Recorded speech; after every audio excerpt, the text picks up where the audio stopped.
Good day! You're watching Frame the Name. I'm your host, Jessica Tambo, and today I am joined by our beautiful and brilliant cameras. On my right side, we have the Kabogs group. On my left side, we have the Chibog group. The three exciting categories today, we have romanticism, realism, and art nouveau. Woo! Players, your job is simple. Guess the painter based on a quick clue, ring the bell, and say the name. Alright, let's frame the name. Round 1. Who is the painter famous for liberty leading the people and the bark of Dante? Eugene Delacroix! Some of Eugene Delacroix's famous paintings are The Bark of Dante or Dante in Virgil in Hell and Liberty Leading People. His first painting was made in the year 1822. 1822! Entitled The Bark of Dante or Dante and Virgil in Hell is made out of oil in canvas in a size of 189 by 246 centimeters. Did you know that The Bark of Dante caused quite a stir in Parisian art world? Due to its dramatic shift from neoclassicism to romanticism, emotional intensity and chaos, bold use of colors and brushwork, and it depicts the Canto 8 of the Inferno, the Divine Comedy by Dante Alighieri. This poem contains an allegory about Dante's journey to hell with his guide, the Roman poet Virgil. One of Eugene Delacroix's famous artwork is The Liberty Leading People, made in the year of 1830. Also made with oil in canvas, but with the size of 8.5 by 10.6 feet. It is made to commemorate the three-day July Revolution that removed Charles X, the restored Bourbon king, from the throne. Inside the painting, the naked woman, Liberty, is holding a French flag can be seen. Both of his mentioned paintings are currently at the Louvre Museum, Paris. Number 2. Who painted the dramatic 3rd of May and the terrifying Saturn devouring his son? Francis Goya!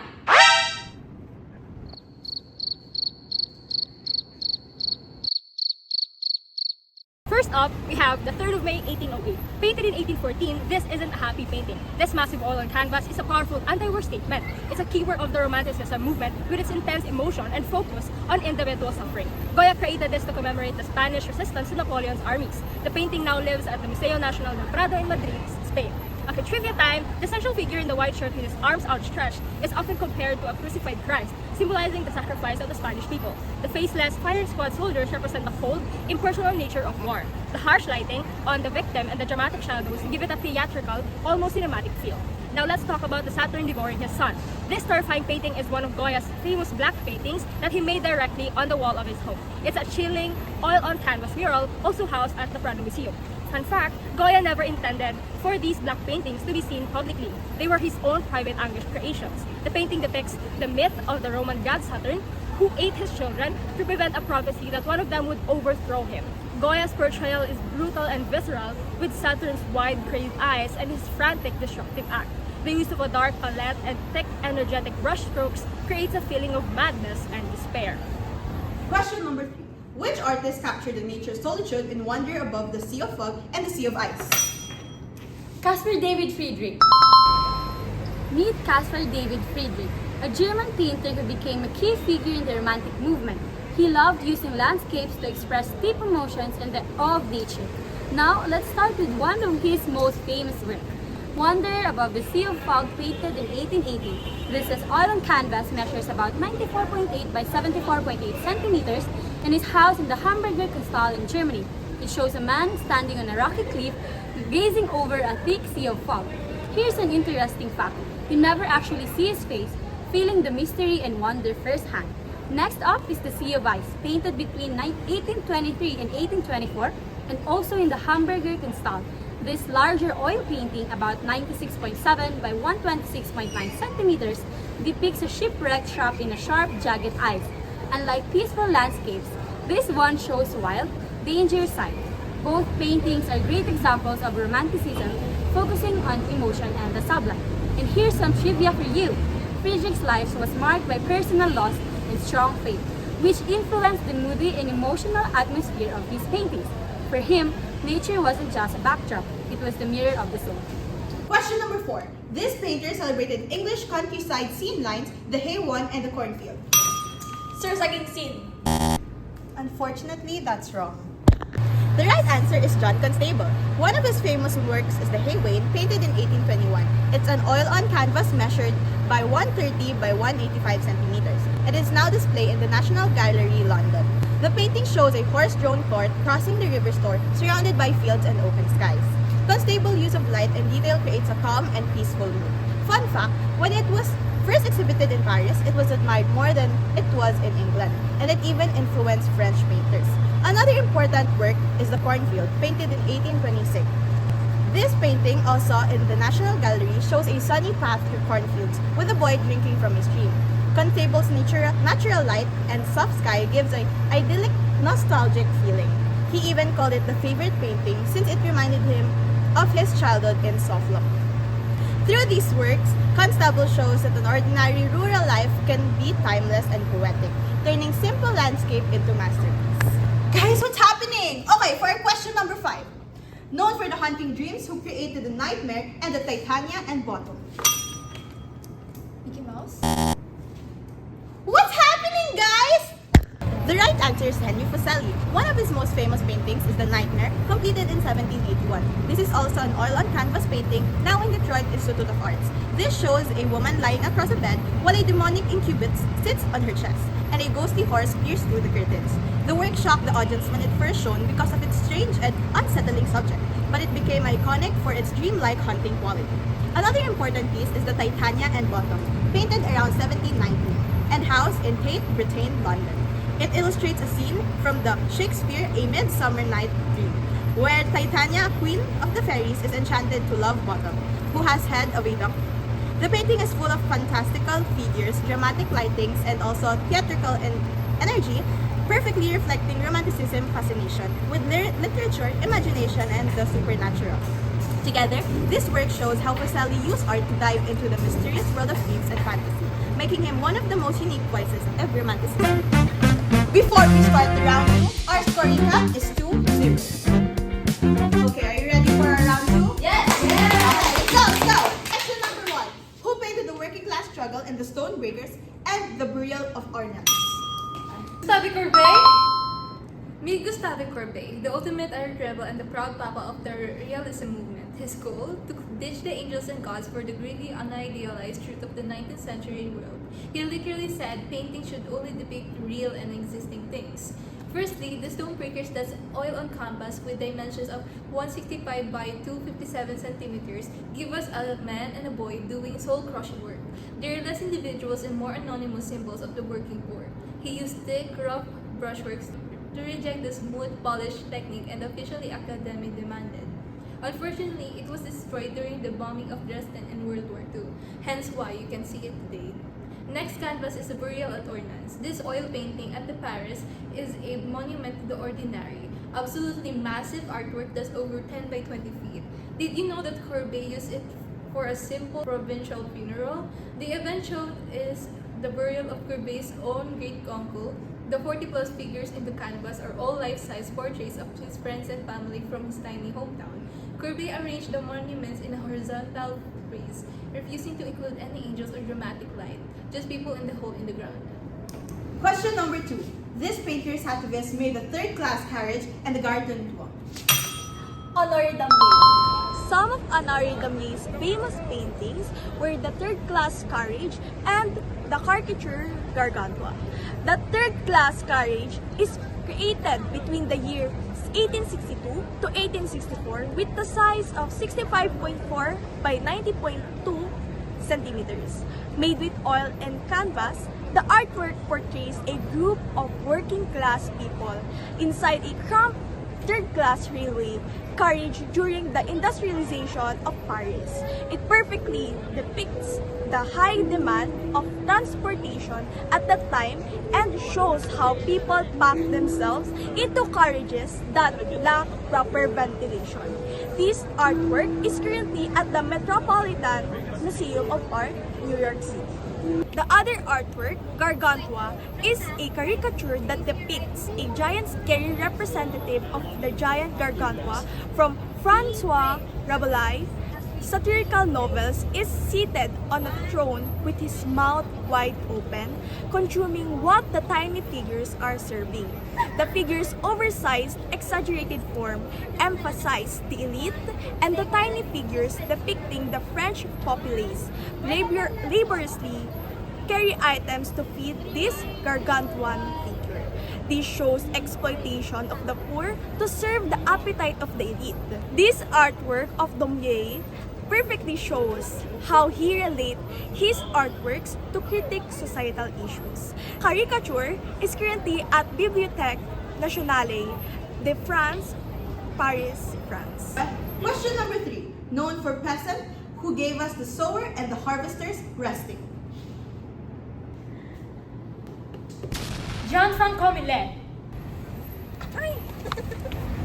First up, a titan of toil, the sower. It is a key work of the Barbizon School on realism, focusing on the dignity of rural life and common laborers. Millet's sower is more than a man. He's a looming, almost monumental figure dominating the canvas with his vigorous motion. This painting now resides at the Museum of Fine Arts, Boston. Fun fact, did you know that Millet's sower wasn't universally loved? Some critics saw his depiction of a laborer as menacing, while others, like the poet Walt Whitman, praised it as a powerful symbol of the creative man. Millet, who had fled political unrest in Paris, found his inspiration in the rural of Barbizon, but he emphasized the human figure, not just the landscape. He intentionally transforms the subject into a sinewy giant of a man, almost like a modern-day Michelangelo figure, to highlight the nobility of his work. Another painting of his is the Harvesters Resting, Ruth and Boaz. This oil canvas is another example of Millet's commitment to portraying the working class, also housed at the Museum of Fine Arts, Boston. Unlike the sower, this work shows a group of rare composition for Millet. It shows the influence of classical French Baroque artist Nicolas Poussin in its tableau format and soft palette. This painting originally depicted the Bible story of Ruth and Boaz, but Millet titled it Harvesters Resting for the Salon exhibition. This shift in focus is a great example of realism's goals. It elevates the contemporary everyday laborer over a purely religious or mythological narrative. It brought into focus the common worker's centrality and history, transforming a biblical story into a celebration of the everyday, hot, and dusty reality of agriculture life. Question number 4. Who painted barge howlers on the Volga and the shocking Ivan the Terrible and his son Ivan? Ilya Repin was a male realist Ukrainian-born Russian painter. He was born on August 5, 1844 at Ukraine. His artworks capture the human condition, sensitivity, and deep psychological insights. One of them is the Barge Howlers on the Volga, a painting that depicts 11 men howling a barge along the banks of the Volga River. These men are on the verge of collapse from exhaustion, oppressed by the heavy hot weather and defeated. Only the brightly colored youth in the center stands out, taking a heroic pose, symbolizing hope and resistance. This exposes the harshness of forced labor while giving each barge howler individuality and dignity. Another one of his masterpieces is Ivan the Terrible and his son Ivan on 16 November 1581. You have probably seen this painting. It may have inflicted fear, pity, or curiosity upon you. It is one of his most psychologically intense works, showing the aftermath of Ivan, reigning monarch during that time, striking his son in the head with a staff during a fit of rage in 1581. The oil on canvas that he created in the years 1883 to 1886 is a political boldness that caused outrage among people. It currently resides in the Tretyakov Gallery in Moscow, Russia. Ilya Repin unfortunately died on September 29, 1930 at only 86 years old. He died at Kyokaya, Finland, but is now buried at Repino, Russia. For our last question for round 2, this woman artist depicted animals in the work like two rabbits. Rosa Bonheur. So who is Rosa Bonheur and what did she do? She was born on Bordeaux, France from March 16, 1822 and died on May 25, 1899. Well, for one, she mostly painted realism and animalism, which is an example of Plowing in the Nebranians and the Two Rabbits. Did you know that Plowing in the Nebranians was created in 1849? The contrast between the background and foreground should not work because of the vast background that might pull from the main subject, which is the oxen and the farmers. From the work, there are oxen drooling saliva because of the summer heat. And also, the flow of the oxen behind follows the farmer as they plow the ground. And it is inspired from a book called The Novel La Mare au Diable by George Sand. Her first work that became popular, though, was the two rabbits that were created in 1840. It depicts a two rabbit nibbling on a carrot nervously.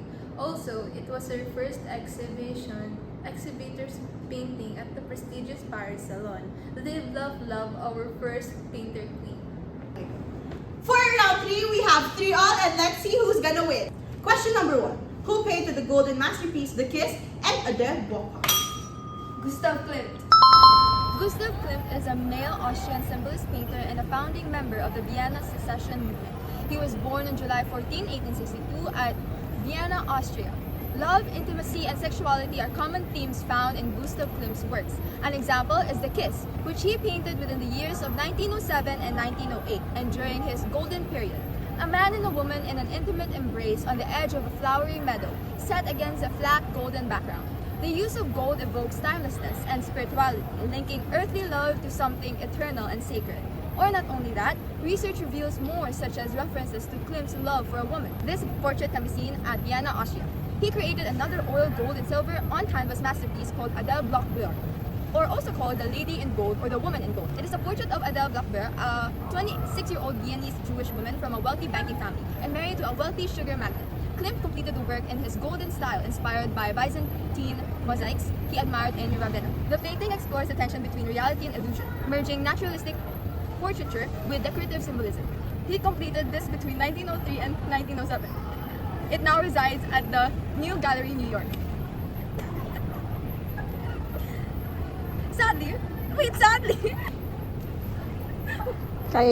Sadly, like every other historically great artist, he passed away on February 6, 1918 at only 55 years old. His death place is where he was born, Vienna, Austria. For our winning question, which artist designed Daydream and Gizmonda with flowing decorative style? Alphonse Mucha. Now let's meet Alphonse Mucha, a chic artist and one of the leaders of the Art Nouveau movement. He made art that was elegant, decorative, and everywhere, from posters to everyday objects. Now let's look at Gizmonda, created in 1894. This huge color lithograph measuring 216 by 74 centimeters was a poster for the famous actress Sarah Bernhardt. Its flowing lines, soft colors, and golden details made it impossible to ignore on the streets of Paris. Fun fact, Bernhardt loved it so much that she hired Mucha as her exclusive poster artist. Then, in 1898, Mucha created Daydream or Reverie. This smaller lithograph, about 72.7 by 55.2 centimeters, shows a calm woman reading surrounded by soft curves and vines. A perfect example of the Art Nouveau's graceful style. And here's trivia nugget. Mucha believed art should be part of everyday life, not just locked away in galleries. His work helped bring beauty into the streets and homes of many. What an episode!